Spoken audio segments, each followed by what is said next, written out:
Assalamualaikum warahmatullahi wabarakatuh. Waalaikumsalam warahmatullahi wabarakatuh. Selamat pagi anak semuanya. Pagi.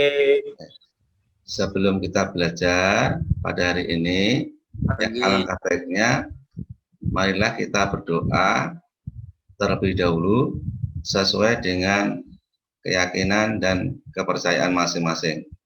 Berdoa dimulai. Berdoa selesai. Baiklah anak semuanya, jangan lupa hari ini untuk absen terlebih dahulu ya, sesuai dengan yang Bapak share di WA grup.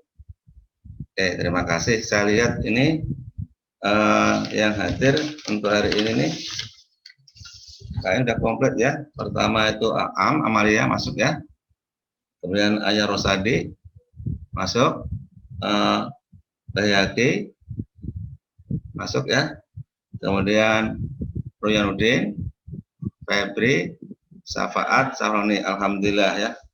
Baik.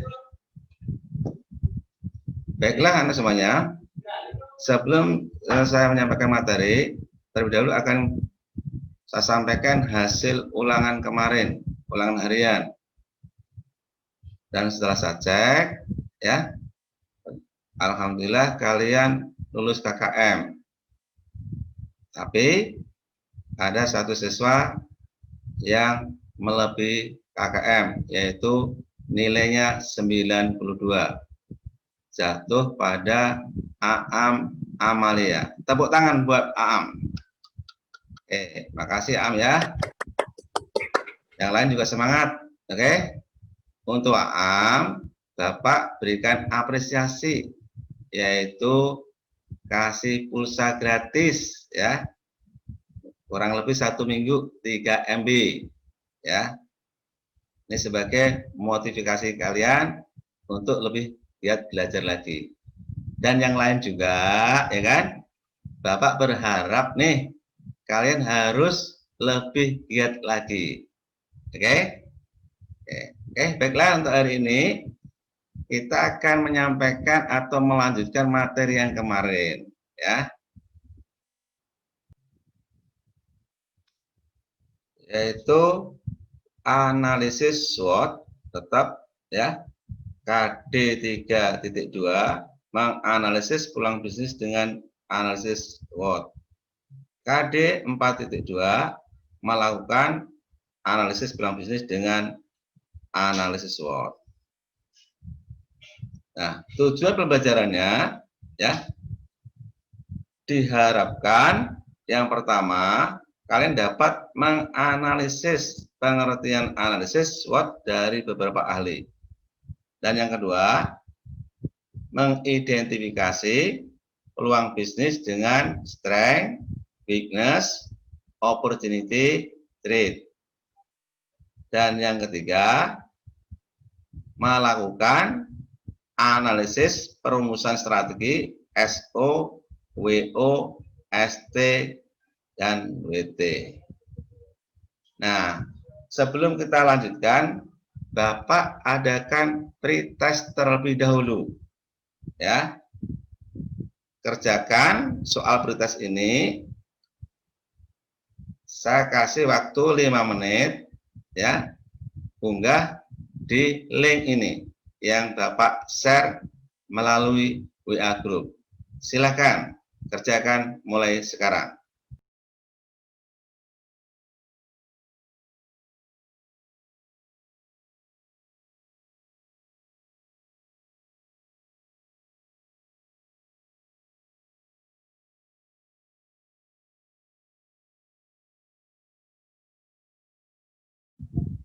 Oke, terima kasih. Kita kembali ke Zoom meeting ini. Dan tugas kelompok kemarin yaitu kelompok 1 ya. Kelompok 1 yaitu mengenai analisis peluang usaha yang ditemukan di lingkungan sekitar.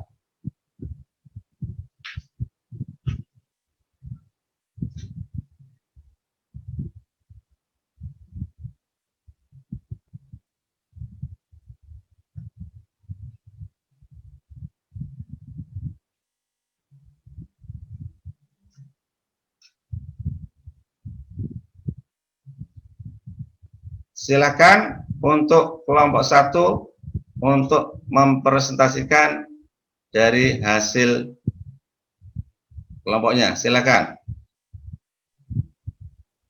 Assalamualaikum warahmatullahi wabarakatuh. Waalaikumsalam warahmatullahi Waalaikumsalam wabarakatuh. warahmatullahi wabarakatuh. Saya perwakilan dari kelompok 1 yang beranggotakan Amalia, Fauzan Anggi, Muhammad Febri, dan Fikri Bilal akan menyampaikan tugas kelompok, yaitu menentukan peluang usaha Piscok Lumer. Yang pertama itu latar belakangnya. Latar belakang kebutuhan masyarakat akan konsumsi yang semakin meningkat merupakan salah satu ide untuk membuat usaha ini. Selain Piscok Lumer adalah olahan makanan yang inovasi, usaha ini juga sangat menarik membeli. Makanan ini punya rasa yang berkualitas dan dapat dinikmati oleh semua kalangan dengan harga yang ekonomis jangkau, sehingga dapat menjadikan usaha ini cepat berkembang dan menyebar luas. Kemudian tujuan dari pengembangan proposal usaha Piscok Lumer ini adalah untuk memberikan nuansa yang berbeda kepada pecinta makanan bahwa di Indonesia memiliki beraneka ragam makanan yang lebih baik dari makanan bangsa asing, sehingga mereka akan menghargai makanan hasil kreativitas budaya Nusantara dan meninggalkan makanan-makanan cepat saji atau fast food. Dan juga untuk melestarikan makanan khas Nusantara sebagai ciri khas kebudayaan bangsa Indonesia dan mencegah dampak negatifnya makanan cepat saji. Yang ketiga, analisis SWOT. Yang pertama itu kekuatan usahanya. Kekuatan usahanya itu yaitu harga ekonomis atau terjangkau sehingga dapat dinikmati oleh semua kalangan. Kemudian, buah pisang yang sangat lezat dan dapat dinikmati oleh semua orang. Dan juga rasa yang berkualitas dan dapat dibawa sebagai bekal bepergian. Kemudian kelemahan usahanya, yaitu makanan ini tidak bisa dinikmati lebih dari waktu 1 hari. Lebih enak lagi jika dikonsumsi setelah ditiriskan dari penggorengan atau keadaan masih hangat. Kemudian peluang usahanya itu yaitu buah pisang yang sudah dikenal banyak manfaatnya oleh semua orang. Terus kualitas rasa yang enak dan praktis, dapat dinikmati oleh semua kalangan, dan harga yang ekonomis atau terjangkau. Kemudian ancaman usahanya yaitu semakin banyaknya keinginan orang untuk berwirausaha, kemungkinan akan semakin banyak pesaing usaha. Sekian.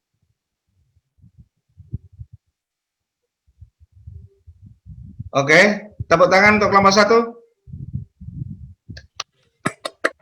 Oke, barangkali untuk kelompok 2 yang mau ditanyakan silakan.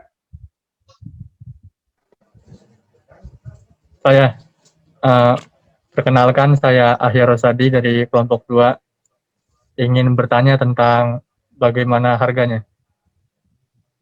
Sekian dari saya. Menjawab, harganya itu per bungkusnya itu 1.500 karena harga ini sangat terjangkau dan relatif murah. Oke, barangkali yang lain ada yang mau tanyakan silakan. Saya Pak. Perkenalan, nama saya Baihaki dari kelompok 2. Bagaimana dengan promosinya? Sekian. Dalam melakukan promosi produk ini, yaitu dengan cara menyebarkan brosur kepada masyarakat dan dilakukan masa promosi pada setiap pembelian 1 bungkus dengan 10 piece, dan apabila 2 bungkus akan diberikan diskon 10% dari harga tersebut. Satu sekali, barangkali ada yang lain, silakan. Saya Pak, nama saya Saroni dari kelompok 2, mau nanya, bagaimana tempat penjualannya? Tempat penjualan yang dipilih itu yaitu di Ciruas, tepatnya di depan Pasar Ciruas, karena letaknya yang cukup strategis dan mudah dijangkau masyarakat atau konsumen. Oke, ada lagi yang mau tanyakan? Silakan. Saya Pak. Saya Muhammad Safaat dari kelompok 2. Saya ingin bertanya, bagaimana cara pembuatannya? Ya, cara pembuatan itu yang pertama kulit kupas kulit pisang, lalu potong pisang menjadi 2 bagian. Kemudian bungkus pisang yang sudah dipotong dengan kulit lumpia, lalu baluri dengan lelehan coklat. Terus lipat kulit lumpia yang sudah terisinya, lipatnya itu menjadi kayak amplop gitu. Terus panaskan minyak dan blue band. Lalu goreng pisang tersebut sampai warna menguning atau sedikit kecoklatan. Setelah itu, angkat dan tiriskan pisang.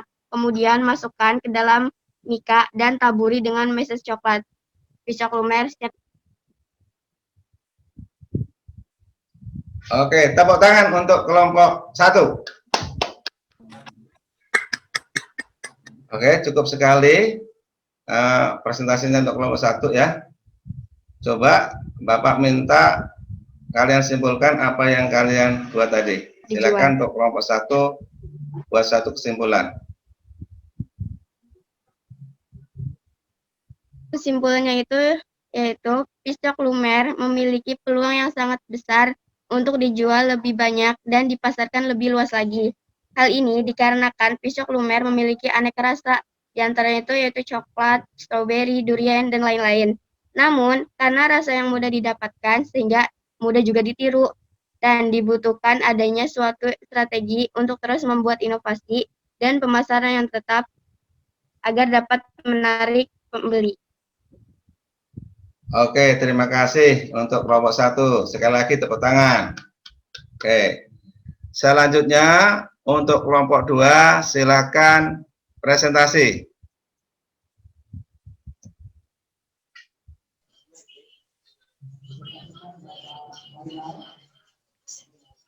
Assalamualaikum warahmatullahi wabarakatuh. Waalaikumsalam warahmatullahi wabarakatuh. Nama saya Muhammad Safaat dari kelompok 2. Saya beranggotakan dengan Ahyat Rosadi, Baihaqi, Muhammad Syahroni, dan Muhammad Rianuddin. Kami akan mempresentasikan tentang menemukan peluang usaha makanan keripik pedas singkong dengan nanas.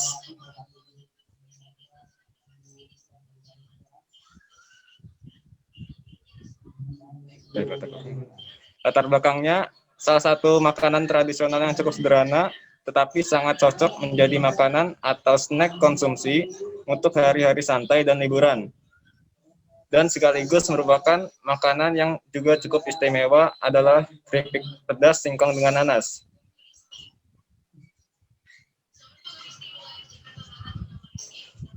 Visinya menjadikan keripik singkong pedas rasa nanas sebagai makanan tradisional khas Indonesia yang mampu menembus pasaran dunia. Misinya yaitu yang pertama, membuat keripik singkong pedas rasa nanas yang memiliki aneka rasa. Yang kedua, memasarkan keripik singkong pedas rasa nanas di pasar tradisional maupun pasar modern. Yang ketiga, mendirikan usaha wisata kuliner makanan khas Indonesia.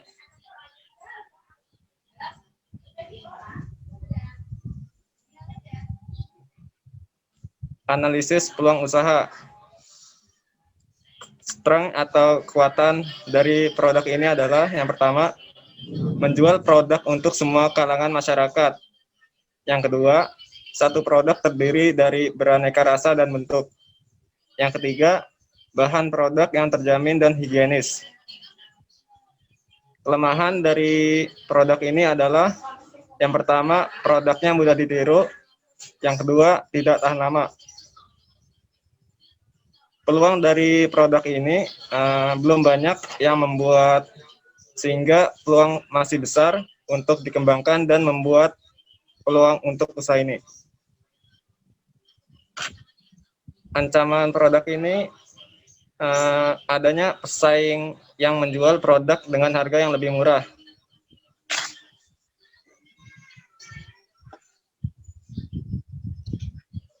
Oke. Untuk kelompok 1 silakan bertanya. Assalamualaikum warahmatullahi wabarakatuh. Waalaikumsalam warahmatullahi wabarakatuh. Saya Muhammad Ruyaniuddin. Saya ingin bertanya, Bagaimana dengan produknya? Jadi produk yang dijual adalah keripik pedas singkong dengan nanas yang merupakan makanan atau snack selingan sehari-hari. Oke, yang lain dari kelompok 1 silakan bertanya. Assalamualaikum warahmatullahi wabarakatuh. Waalaikumsalam warahmatullahi wabarakatuh. Nama saya Muhammad Febri. Saya ingin bertanya, bagaimana dengan harganya? Oke, jadi harga perbungkusnya sebesar Rp2.500 karena harga ini sangat terjangkau dan relatif murah.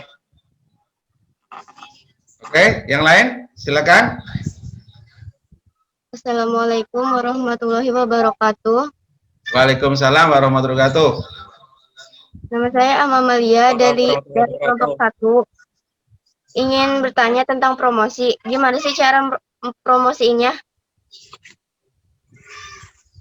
Oke, jadi dalam melakukan promosi produk ini dengan menyebarkan brosur kepada masyarakat dan dilakukan masa promosi pada setiap pembelian satu paket dengan isi 50 bungkus akan memberikan diskon 10% dari harga tersebut.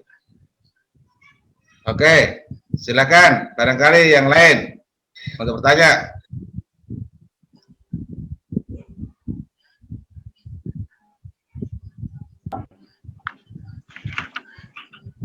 Ya, silakan. Perkenalkan, nama saya Baihaki dari kelompok 1. Bagaimana dengan tempatnya? Jadi tempat yang dipilih yaitu di Ciruas. Tepatnya di depan Pasar Ciruas. Karena letaknya cukup strategis dan mudah dijangkau masyarakat. Oke, terima kasih untuk kelompok 2. Tepuk tangan. Oke, tolong buat kesimpulan untuk kelompok 2. Jadi kesimpulannya, keripik pedas singkong dengan rasa nanas ini memiliki peluang yang besar karena memiliki peluang yang besar untuk dijual lebih banyak dan dipasarkan lebih luas lagi. Hal ini dikarenakan belum adanya yang menjual produk ini. Namun, karena rasa nanasnya yang mudah didapatkan, sehingga mudah ditiru, dibutuhkan adanya suatu strategi untuk terus membuat inovasi dan pemasaran yang tetap dapat menarik konsumen. Sekian. Oke, terima kasih. Tepuk tangan sekali lagi untuk kelompok 2. Sekali lagi tepuk tangan. Nah, lebih jelasnya ya, Bapak akan membahas tentang materi ini.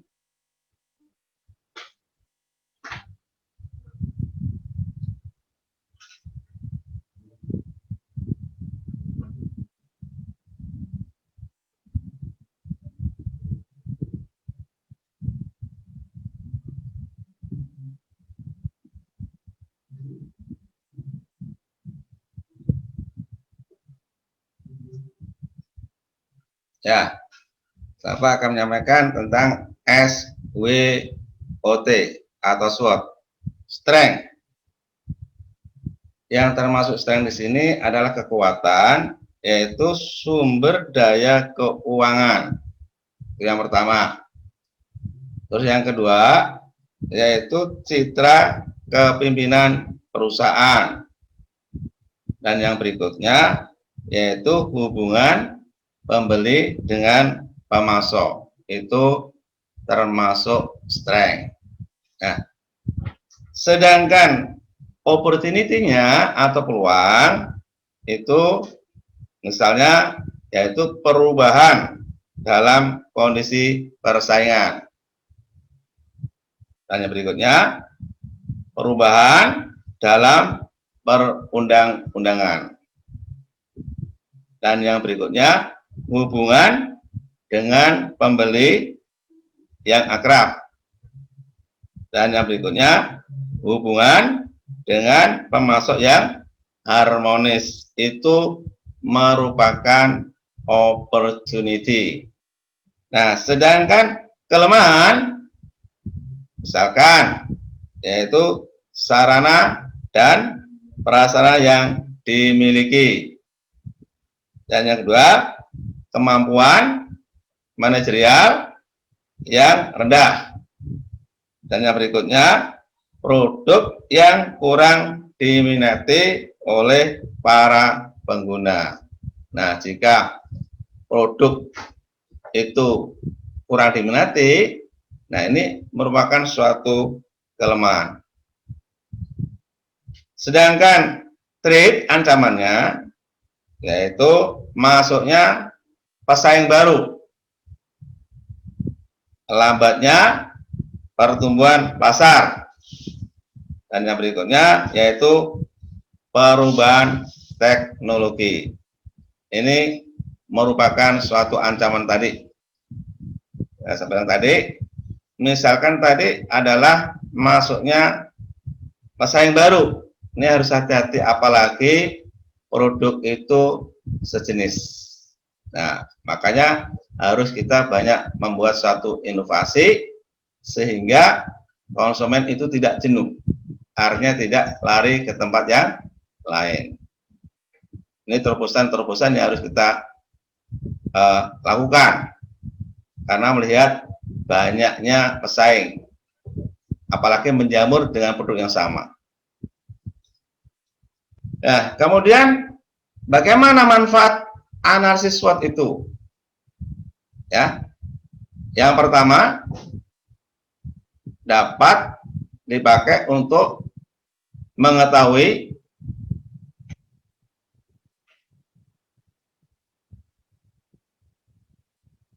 posisi perusahaan dalam kancah persaingan dengan perusahaan sejenis. Itu manfaatnya. Yang kedua, sebagai pijakan dalam mencapai tujuan perusahaan. Itu manfaat yang kedua. Sedangkan manfaat yang ketiga, sebagai upaya menyempurnakan strategi yang telah ada, sehingga strategi perusahaan senantiasa dapat mengakomodir setiap perubahan kondisi bisnis yang terjadi. Itu manfaat dari analisis SWOT. Nah, bagaimana proses analisis SWOT itu? Di sini ada analisis lingkungan internal dan analisis lingkungan eksternal. Nah, lingkungan eksternal meliputi pertama yaitu faktor SDM, yaitu faktor sumber daya manusia. Siapa tahu barangkali ada yang mengetahui faktor sumber daya manusia itu apa saja? Oke? Nah, misalkan yaitu tentang pengalaman. Ini pengalaman penting, apalagi untuk menjalankan suatu kegiatan usaha. Ini sangat diperlukan sekali. Yang lain misalkan reputasi, kemudian kapabilitas, dan pengetahuan dan wawasan. Ini sangat diperlukan sekali di dalam menjalankan suatu kegiatan bisnis tadi. Nah, faktor lingkungan internal yang lain misalkan sumber daya organisasi, misalkan yaitu strategi yang digunakan, strategi yang bagaimana sehingga bisnis ini bisa berjalan dengan lancar. Dan yang kedua, struktur organisasi, keuangan, pemasaran. Nah, pemasarannya bagaimana? Tadi sudah sebutkan dari teman kalian tadi, sudah menyebutkan bagaimana pemasaran yang ditemukan, itu bagus sekali. Kemudian sumber daya fisik, apa saja? Sumber daya fisik, misalkan perlengkapan. Ini sangat mendukung sekali, perlengkapan. Kedua, lokasi. Nah, lokasi sangat menentukan sekali. Harus kita cari lokasi yang sangat strategis. Kemudian sumber bahan mentah. dan yaitu teknologi tentunya. Jadi seorang pengusaha atau seorang bisnis harus tahu tentang melek teknologi. Yaitu tentang meliputi lingkungan internal. Nah, bagaimana analisis lingkungan eksternal? Yang pertama yaitu perubahan teknologi. Kita harus selalu mengikuti perubahan ini. Dan yang kedua, perubahan sosiologi yang pesat, ya, yang terjadi di banyak negara. Ini akan mempengaruhi ke tenaga kerjaan. Dan berikutnya yaitu kebijakan dan hukum yang digariskan oleh pemerintah. Itu dilihat dari analisis lingkungan eksternal. Ya, barangkali ada yang mau tanyakan dari proses analisis seperti ini? Cukup jelas? Oke, akan Bapak lanjutkan ya. Nah, bagaimana strategi yang digunakan? Yang pertama yaitu menggunakan strategi SO. Yang kedua, menggunakan strategi WO. Yang ketiga, yaitu strategi ST.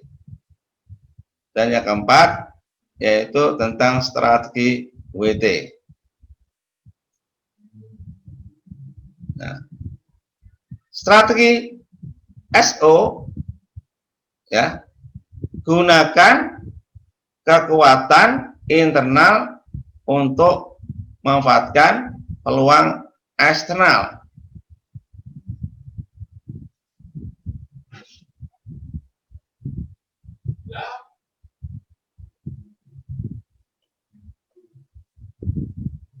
Yang kedua, yaitu strategi WO. Mengatasi kelemahan internal dengan memanfaatkan peluang eksternal. Yang ketiga, yaitu strategi ST. Gunakan kekuatan untuk menghindari atau mengurangi dampak ancaman eksternal.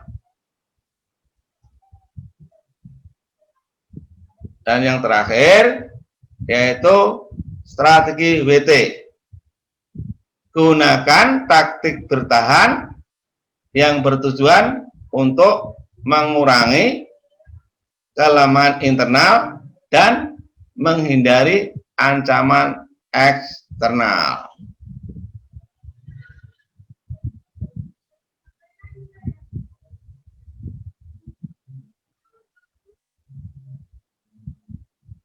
Nah, dari penjelasan Bapak tadi, ya, yang Bapak sampaikan tadi, ya kan, Bapak minta satu orang untuk menyimpulkan baik yang disampaikan pada teman kalian diskusi tadi dan yang berkaitan dengan materi yang Bapak sampaikan. Silakan untuk membuat satu kesimpulan. Ya, Pak.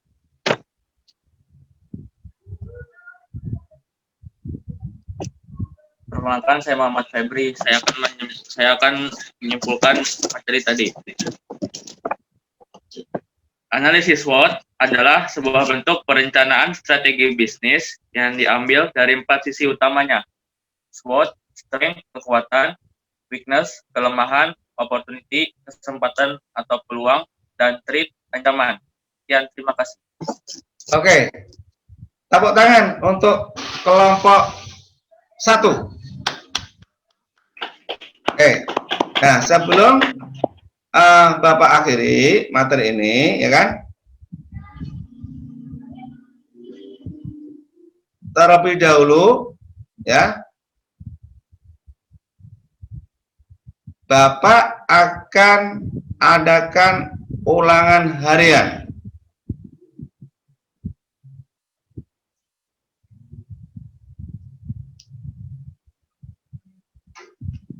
Kerjakan soal ulangan harian ini ya di Google Classroom ya. Linknya kalian bisa lihat.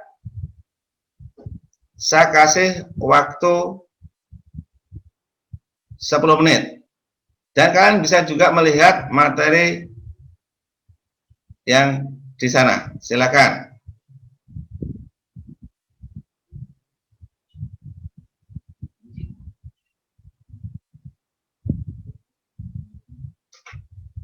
Oke. Selesai? Silakan kumpul kembali. Nah, nanti hasil ulangan akan Bapak sampaikan. Nah, sebelum saya akhiri materi ini, ya kan? Dan kita lanjutkan minggu depan dengan materi yang berbeda, ya kan? Tentang strategi bisnis. Tapi sebelumnya kita berdoa terlebih dahulu sebelum kita akhiri. Marilah kita berdoa sesuai dengan keyakinan masing-masing. Berdoa dimulai. Berdoa selesai. Demikianlah materi hari ini yang Bapak sampaikan. Kita lanjutkan minggu depan dengan materi yang berbeda, yaitu tentang strategi bisnis. Dan jangan lupa ya, jaga jarak, pakai masker, cuci tangan. Terima kasih. Assalamualaikum warahmatullahi wabarakatuh. Waalaikumsalam. Waalaikumsalam warahmatullahi wabarakatuh.